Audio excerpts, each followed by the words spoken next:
Welcome to Gold Coast Insider, where we bring you business insights, stories, opportunities, and forecasts from movers and shakers across the Gold Coast. I'm your host, Estella Rodiguero. I'm CEO of Regional Development Australia Gold Coast. Today on the Gold Coast Insider podcast, we're diving into the future of mental health and wellbeing with Nicole Evans, who, along with her colleague, Dr. Kylie Armstrong, are co-founders of the award-winning platform ConnectedLE.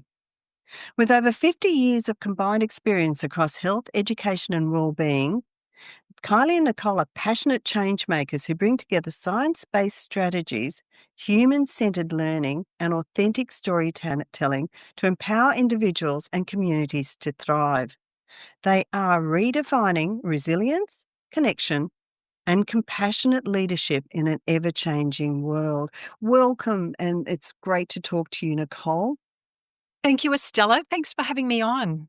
Look, it's such a pertinent topic, isn't it? We were talking a little bit just before we started, and mental health and wellbeing are getting more attention than ever, and there's a lot of stigma and uncertainty around how to really support ourselves, but more importantly, to support others, including our community.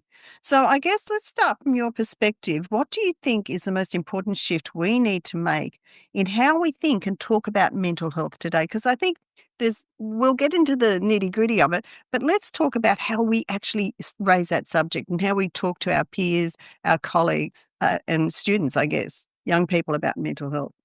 Exactly. Look, I think we have to decrease stigma, and it is decreasing, but it's still there. And I think it's about connection. It's about connection from the ground up. It's about getting communities connected again because, we are very disengaged. We're very drained. We're disillusioned. We've got so many things that impact what's going on in our lives. And I think we need to be connected to ourselves and understand what we need, but also then be connected to others. So I just see there's, a loneliness epidemic. We've got connection issues. And so I do think it's getting back to connection. And I think the old adage, you remember it used to say it takes a village to raise a child. I think that what I've noticed is as the population moves and changes and we have lost that connection with community, haven't we? Like it's disenfranchised at the moment. Oh, I agree. And I think that's probably, the real reason we wanted to start. We could see that disengagement. We could see, with the professions that we had, our young people struggling. And, there was just a need for something that really was authentic. And that's why we came up with our storytelling and science. And so we'll take a step back because mental health for young people is really at the heart of what you do. I know you do a lot more and we'll get to that, but at the heart of what you've developed with ConnectedLE is young people. So what are the biggest challenges you're seeing right now amongst youth? Oh, look, you're exactly right. We have a mental health crisis in the world, particularly in Australia, but it's our young people that are struggling the most. And I myself, as a medical educator at university, could see it firsthand. A mother of 3 teenagers, I could also see the people that I love and care about struggling. And there not being anything to sort of fill that gap for them, that early intervention prevention. Like, how can we, as a community, sort of spot those early signs, intervene early and connect people to supports and services. So that's sort of where we stepped in. So we're very much on that early intervention prevention end. But we do know our young people are the ones that are struggling. We work in colleges and schools predominantly. I suppose our storytelling, our science, our giving the neuroscience behind why we're telling them to do certain things and empowering and giving them confidence to be those peer supporters, because it's up to each of us to be able to have these conversations, like we said, to decrease that stigma and to reach out and to say, I see you, I validate you, I'm here for you, because that is being lost, sadly. Have you seen an increase, I guess, in mental health issues, if I can say it that way, since COVID, with everyone having to be at home and particularly students? And it just removed them from that whole support network that they had at schools. I think to an extent, but I think it was happening, Okay. Estella. And I think all the evidence appears that it was happening. COVID has just accelerated what was coming. And there's so many factors that come into play for why it was coming. And disconnection being, the heart of it really due to, you can blame so many things, but definitely social media, phones, technology, financial climate, all the impacts and the pressures that are on all of us, but particularly our young people. So mental health for young people is really at the heart of what you do. What are some of the biggest challenges you're seeing right now amongst youth? Anxiety, like all the Oh, research, the evidence tells us, anxiety is the biggest issue, followed really closely, depression, substance use, etc. But I think at the heart of it all is it comes back to that disconnection, that identity, who they're trying to figure out who they are. And then we've got comparison epidemic, we've got perfectionism playing into it. So there's an interplay of factors, but yeah, there's definitely anxiety is the biggest thing that we're seeing and hearing. We co-created all of our courses with young people. So we listened to what they were saying and they came up with all of the topics that are within our learning program. And there were things like identity, there was social media and body image. There was just the crisis of substance use and the impacts that they're feeling, depression, but stress and anxiety and overwhelm was the biggest thing. And what we go back to colleges and what they want us to talk about is burnout. So our 18 to 25-year-olds are experiencing burnout. The pressures that are on them. The other thing is perfectionism is a massive area that we talk about. And when you think about what you're seeing on social media and that comparison epidemic, and you're never going to live up to what you're seeing, that puts massive mm. pressures and creates a lot of anxiety for our young people. Actually feel so sorry for them. But there is hope.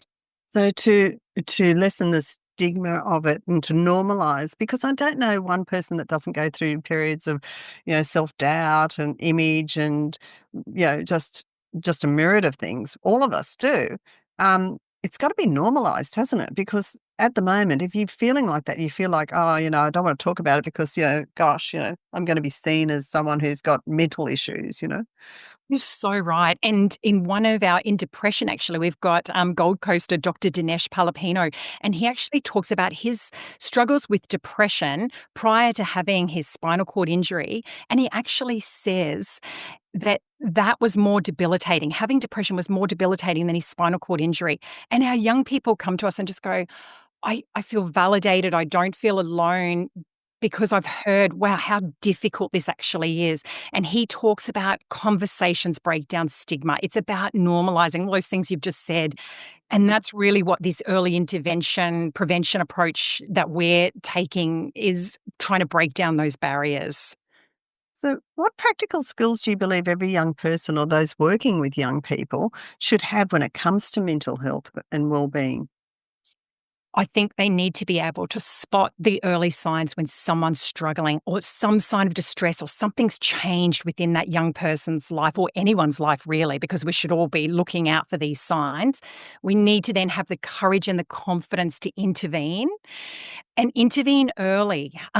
Just with I've noticed you're not yourself. Is there something I can do? Just a nice open conversation and then connect them to supports and services. We don't have to be problem solvers. We're not all mental health professionals, but we can help connect to those supports and services. And honestly, there's so much out there. There is so much that I talk about the internet being bad, but there's so many great things and so many apps that will help people. And it's about connecting. But the key thing is listening. What are the barriers they're facing when they try to connect around mental health? Is it that face-to-face, is that a barrier for young people? I think it is because of the stigma that we talked about earlier. But if we can normalize these conversations, and I think they are getting more and more normalized, but it's about having connection. So I think the key thing is you've got to have people in your corner so that when things do go wrong, and like we said, Estella, they're always going to go wrong because life is challenging. There's wobbles everywhere. You've got to have those people that you can reach out to.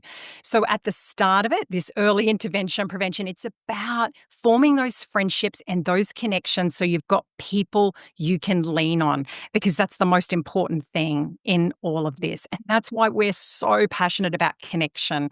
That we know we've lost those connections. Let's build up those friendships. Let's reconnect, and have those people that you can talk to, because that's going to be more powerful than searching online and getting overwhelmed with, so many different things. You don't know where to go. So I think it's having people in your corner, knowing, schools and colleges and workplaces, there are people equipped to help support you. We've got wellbeing coordinators. We call ours community connectors or peer connectors. Yeah. And they're the people to spot those signs and intervene and connect.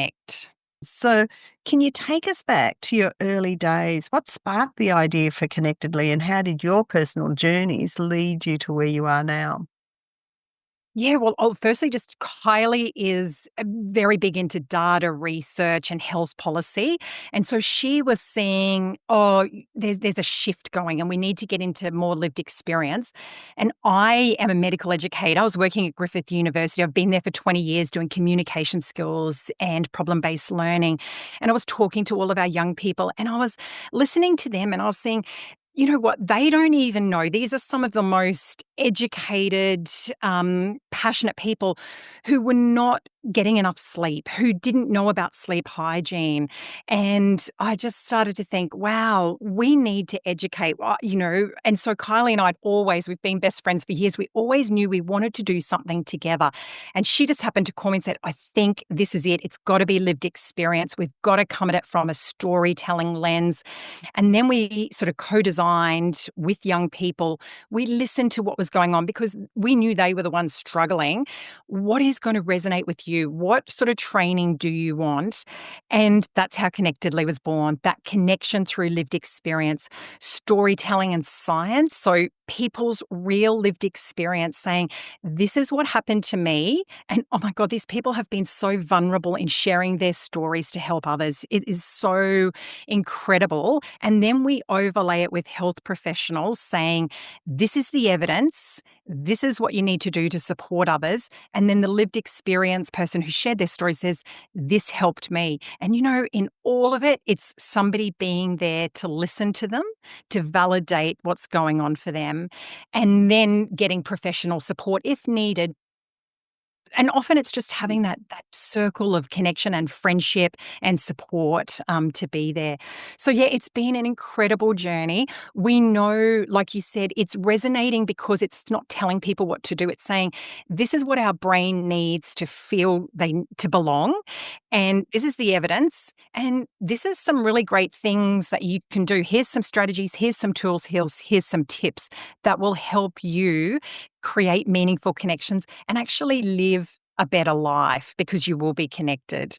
So I think we have lost a lot in friendships. Like I think people have forgotten because they think, and we know we're getting dopamine from our phones. So you don't need to go out and get dopamine and oxytocin. So it's about getting back to those basics and going, as humans, we need others. Let's not forget that. We need to have each other. Let's get back to the community and let's connect.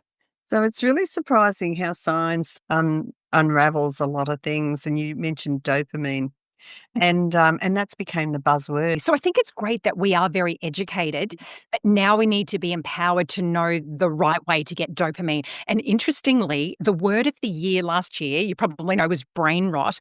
And it's because, we're obviously all connected with those phones. We should be connected with people. But I set a challenge to the college students that for the first hour upon waking, do not get on social media and see the difference in your day, because what it does is it affects all your dopamine and serotonin.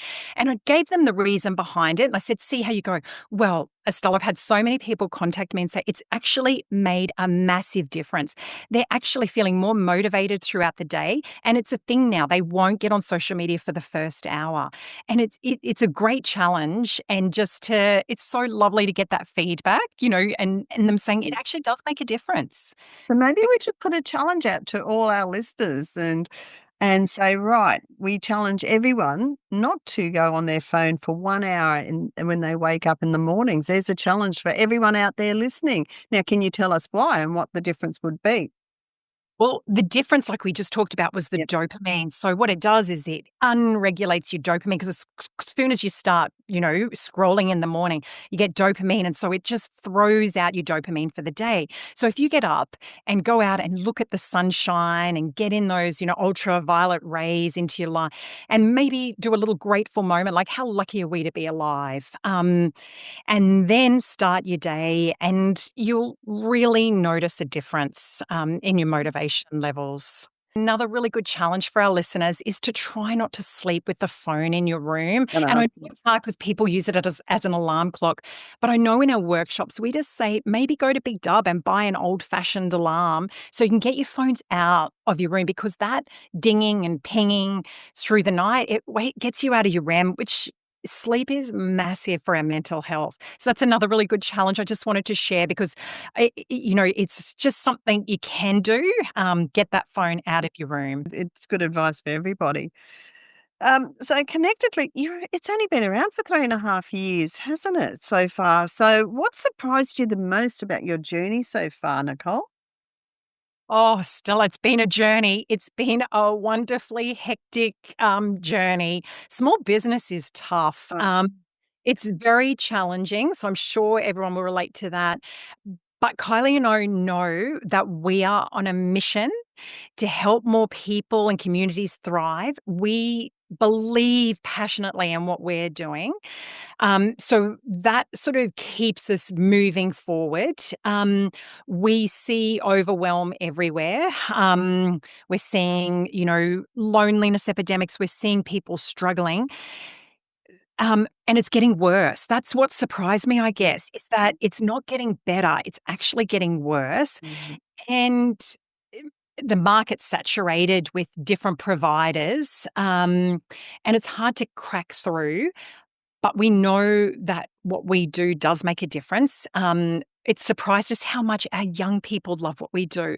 Honestly, that is something that's so affirming, because I think if you can make a difference with young people, you know your product's working, and your training is resonating. So that really drives us.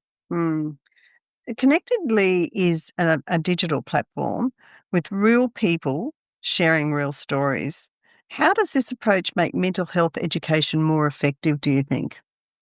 I think it makes it accessible because it really resonates with everyone.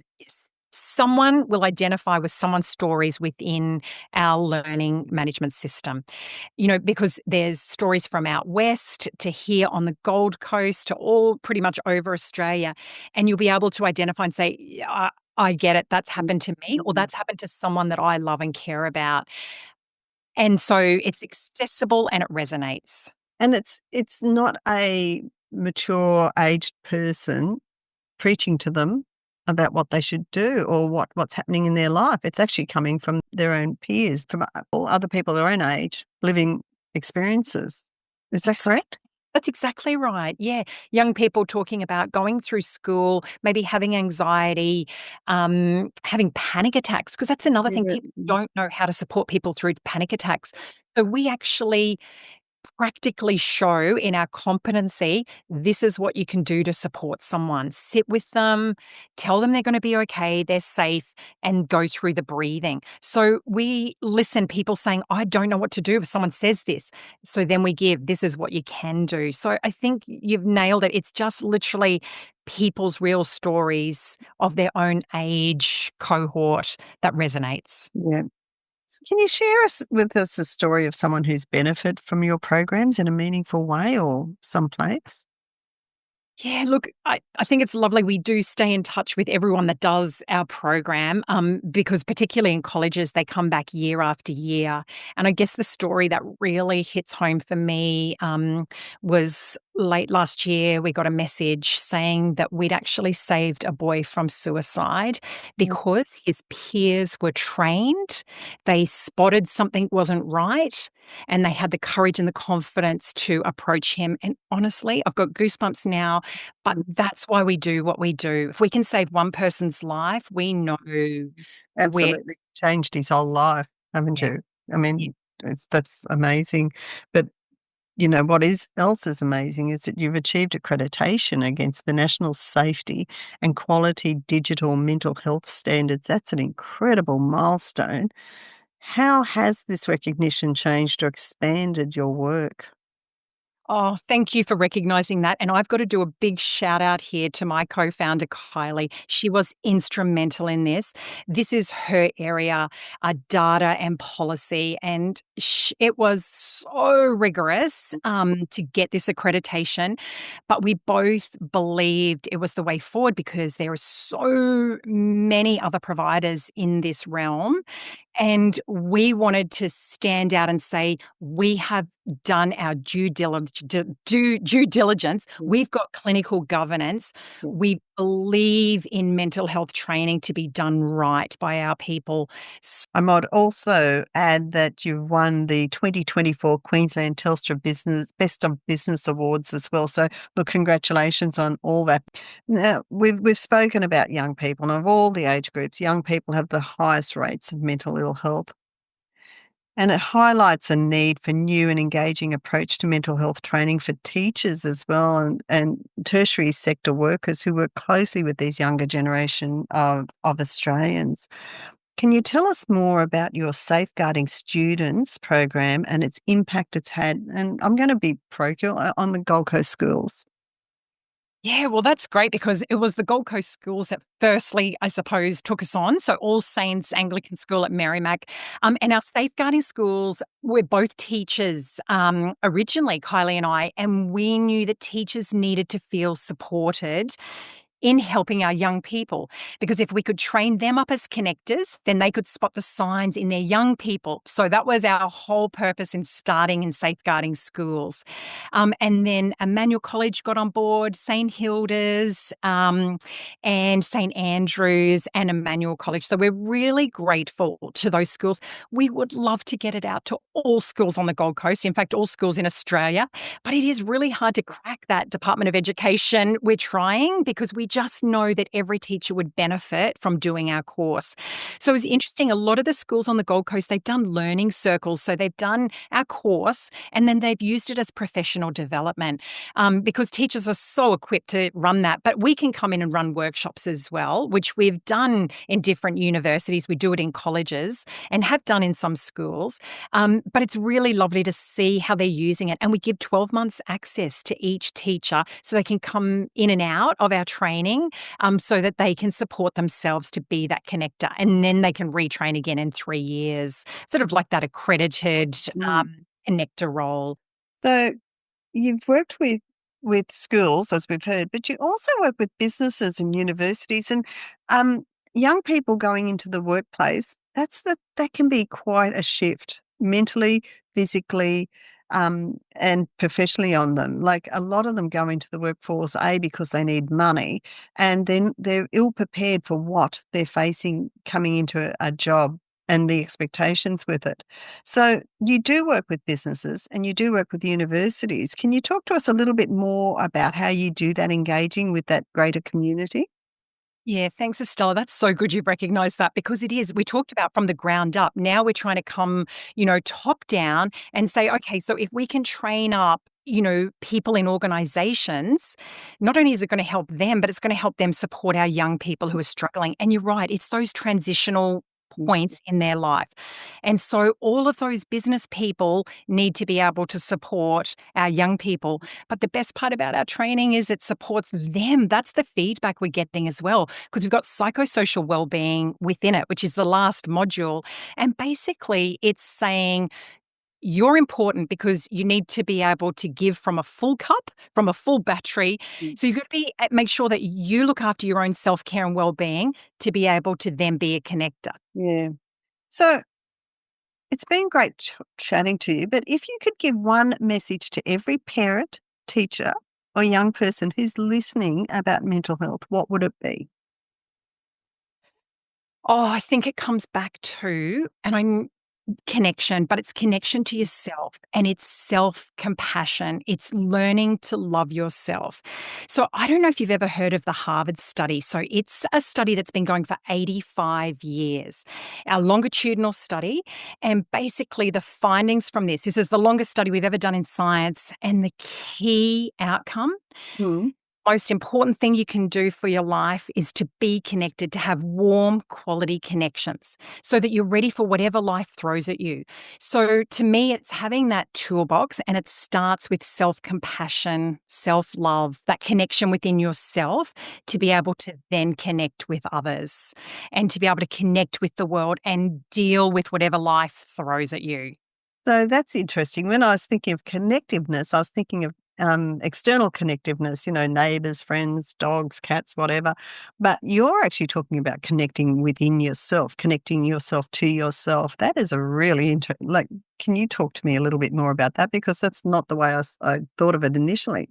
It's like my favorite topic. Yeah. It's the piece of inner connection, which is knowing who you are, what it is that makes you feel joyful, that brings meaning and purpose, knowing what your values are so you can show up as the best version of yourself in the world. Yeah, that's so good. So build your foundation. Absolutely. Yeah. At the end of the day, though, what legacy do you both, well, you can speak for Kylie as well, hope to leave for future generations? Oh, we talk about this all the time. Our vision is for more people and communities to thrive. So, just to put in simple terms, we just want people to live a meaningful life.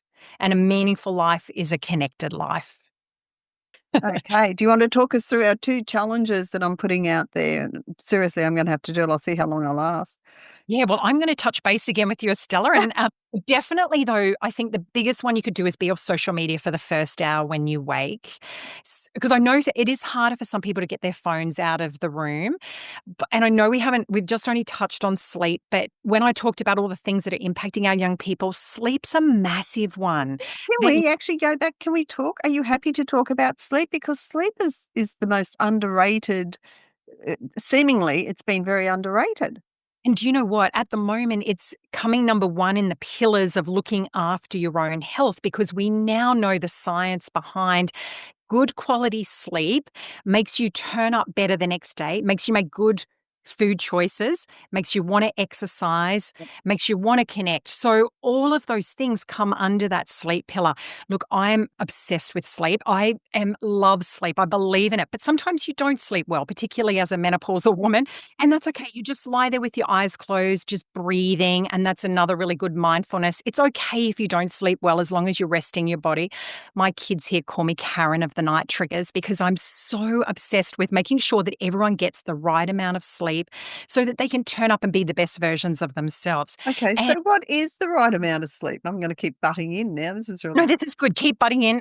Look, research tells us sort of 7 to 9 hours. I think if we can aim for that 8 hour mark, and I mean, I'm talking sort of 16 to probably 80-year-old, yeah. varies, but let's just sit at an average here for most of us need about 8 hours of quality sleep per night. So I think that's important. Okay, so how are we going to achieve that? Now challenge number two was we were getting around to was about our phones again, wasn't it? Before we It go to is. bed. And people say this is really hard because it's their alarm. And so I do appreciate that. So even if you could get it on silent and maybe leave it at the door, so something where it's not dinging in your ear, we cannot have distractions through the night that wake us up. Sleep is crucial to our overall well-being. So you do try and do same sleep wake times, but that Right. is tricky. Yeah, and it's very tricky for our young people in colleges. So what I just say to them is just have a little half-hour wind down, like try and get off your phone and get back to reading or journaling or just listening to music that's going to calm down your nervous system and have that sort of as a little habit that you do every night. And then I do agree with waking. And the first thing you should do is go out and see the light, get it into your eyes and try and think, yeah, I'm grateful to be alive. Um, We have a similar thing where we shouldn't be on our phones prior to sleeping. Is there a time limit? You're giving us a yeah. time limit, 1 hour in the morning. That's going to kill me. That's what I Oh, spend most of my first hour in bed looking at. And I will do this challenge, but do we have one similar for evening? Is that an impact on us? absolutely. The evidence tells us it's 2 hours before going to sleep. But honestly, I know in talking to our college students who are all, they're studying at night on their screens. I think if you can just be kind to yourself and do a half-hour wind down, it's about being kind to our brain. Our brains need us. And I think that's the point. You come and you say, be kind to yourself, be kind to your brain, and calm your brain down before you go to sleep. And you're right. We might all think we don't need it and it's not worrying us, but if we put it into physical terms, if we put it into let's remove it from what our wants and needs, and maybe we're not sleeping well, let's put it into our physical health, then it takes a different focus, doesn't it? So it's really for our brains to work at optimum, and I guess our stress levels, and then the impacts on endorphins as well. So really, physically, we need to do it for our health, not just mental health, but physical health. Is that correct? Absolutely. And that's why we say, mental health is just as important as physical health. And I would go as far as to say I think it's even more important because the choices that we do and the way that we treat our brain is going to then impact on our physical health. Yeah, yeah. Look, it's been wonderful. I just feel like we could keep talking. I've learned heaps here today. And one of the things that we're doing at the moment is lots of science of connection breakfast. So we're bringing in business people and doing all these practical tips.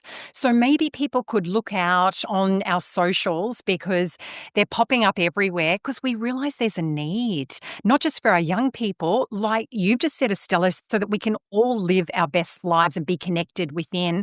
So we started these science of connection breakfasts and it's just practical tips. So educating yourself to keep your brain safe and happy. Wow. So I'll also put them underneath. So that'll be a link. They sound absolutely fantastic and certainly one I'm going to be attending. But it's been fantastic speaking to you. Thanks, Estella. I've really enjoyed talking to you as well. Thank you. Thank you.